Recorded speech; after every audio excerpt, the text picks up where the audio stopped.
friends, it's me, Aunt Strawberry, and I've got a story for you today.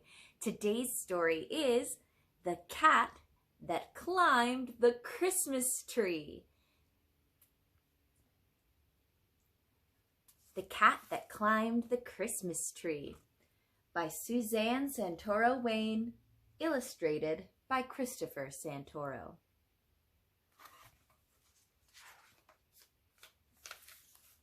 It was Benny the Cat's first Christmas.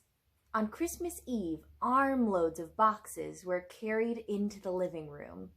Out of the tissue paper and cellophane bags, wonderful objects appeared to be hung on the Christmas tree. Benny was fascinated. He stood on his hind legs and grabbed the lowest branch of the tree with an eager paw. "Now, Benny, behave yourself," Emily laughed and swooped him away. "Christmas trees are not for cats." But after the family was in bed, Benny sat at the foot of the Christmas tree. Glass balls sparkled in the moonlight, tiny sleds, velvet mice, and reindeer with real bells dangled from branch tips. In the upper boughs, Chinese ladies and miniature soldiers floated in the half shadows. And on the highest branch, an angel stood in silent watch. Benny just had to have a closer look. His muscles tensed, and his tail twitched. What a climb this would be, right to the very top.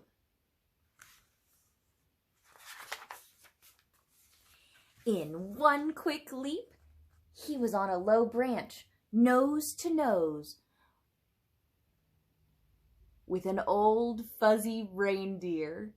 He gave a little tap to make the reindeer spin, and for good measure, a playful growl. The reindeer tossed his head and snorted. Benny was so surprised he nearly fell off the branch. "You're real," he said. "Of course," the reindeer replied. Then Benny heard excited chatter and bits of song filtering through the branches. "Is it always this noisy?" he asked. "Oh, yes," the reindeer said. "We only get together once a year, you know." "This is my first Christmas," Benny admitted. "Your first?" the old reindeer chuckled.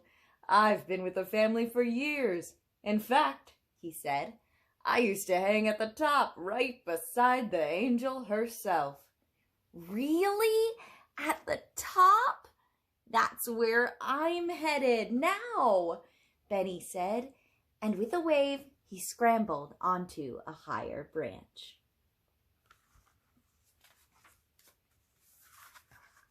Up Benny climbed, past silver flutes and tiny drums.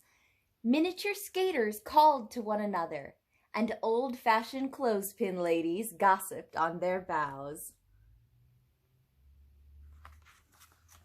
Suddenly, a familiar squeal caught his attention.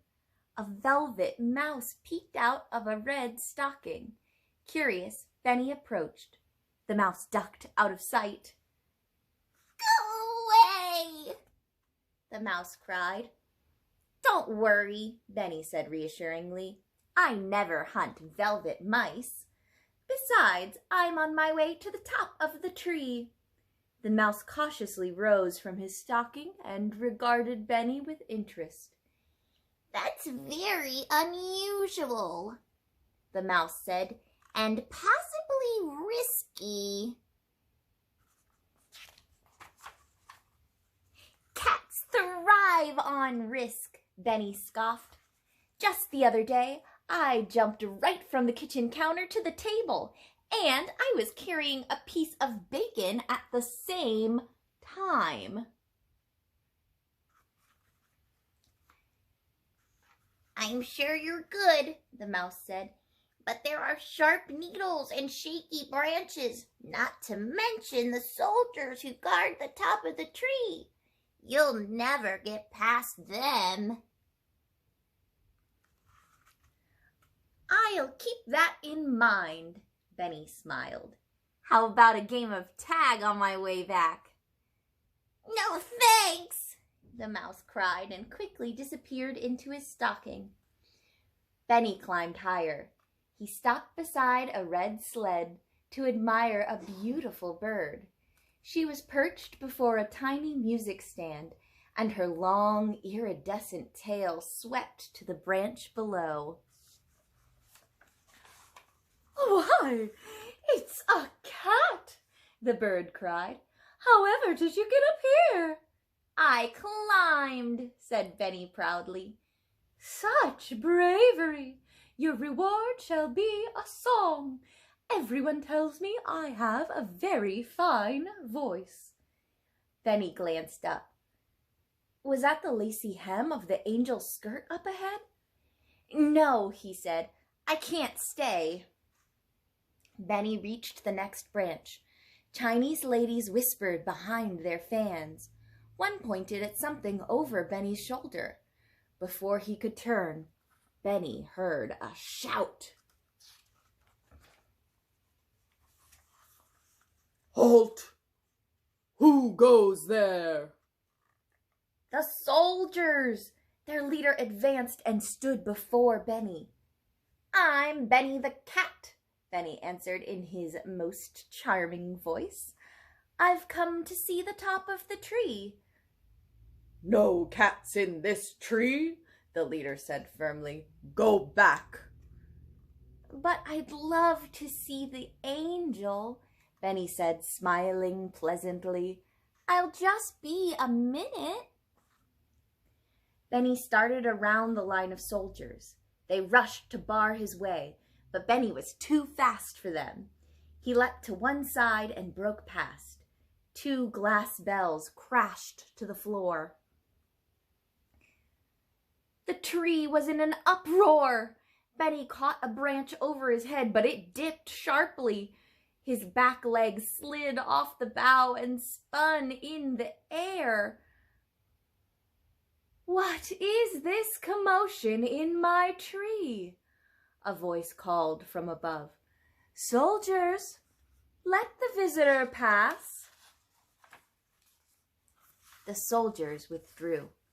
Benny regained his footing and made his way to the topmost branch. The angel stood on her fluffy cloud.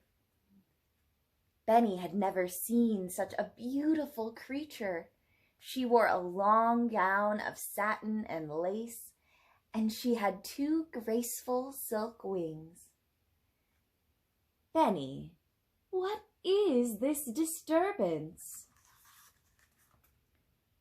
"I was just out for a climb," Benny explained. "How do you know my name?" "I am the guardian angel. I watch and protect all the household at Christmas time." "Even me?" "Oh, yes, especially you." Benny studied a paw while he thought this over. "Benny, cats do not belong in Christmas trees," the angel continued, more gently now.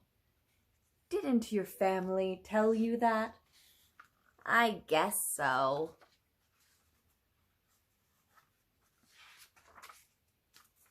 The angel sighed. "Well, you must leave now. How are you going to get down?" "Down?" Benny hadn't thought of that. He gazed over the edge of a branch. It was a long way to the floor. Benny remembered a time last summer when he'd been rescued from the garage roof with a ladder. Of course, he was just a kitten then. "Actually, my specialty is the climb up," Benny said, looking back at the angel. "Usually I just wrap my paws around the trunk and scoot down backward." The angel smiled. I think that might be disastrous for the tree. Any other ideas? I don't suppose you have a ladder? Benny asked hopefully. The angel shook her head. Well then, Benny announced, I'll just have to go down the way I came up. Benny jumped to a lower branch, but the branch drooped when he landed and the entire tree began to sway. Halt! The soldiers shouted. My music stand! Chirped the bird. I knew this would happen! The mouse squealed. Benny, come back, the angel called. We must get you down another way. Soldiers, please bring me the red sled 4 branches down. Benny heard a rustling. In a moment, 2 soldiers appeared, carrying the brightly painted sled. Somehow, the sled seemed larger here on the highest bough. When the angel said, Step on, Benny found that he just fit, although he had to tuck his tail in.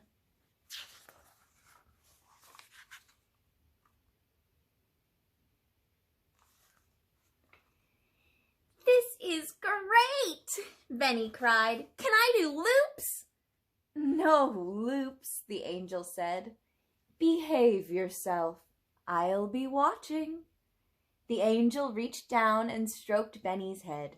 Her touch was as soft as the velvet inside the old violin case where Benny had once fallen asleep.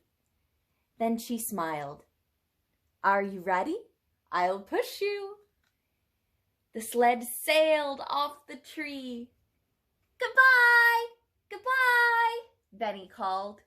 Down he glided in the moonlight, past wooden soldiers who saluted, and Chinese ladies who waved their fans, past rocking horses and the iridescent bird. He could not resist swooping close to the velvet mouse, who ducked into his red stocking as Benny passed by.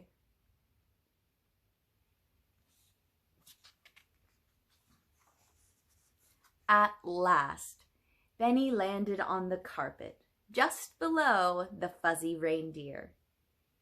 That was the best climb ever, he purred as he stretched and headed for his basket. On Christmas morning, the family found Benny unusually sweet and well-behaved, and he didn't jump on a single countertop until sometime after New Year's Day.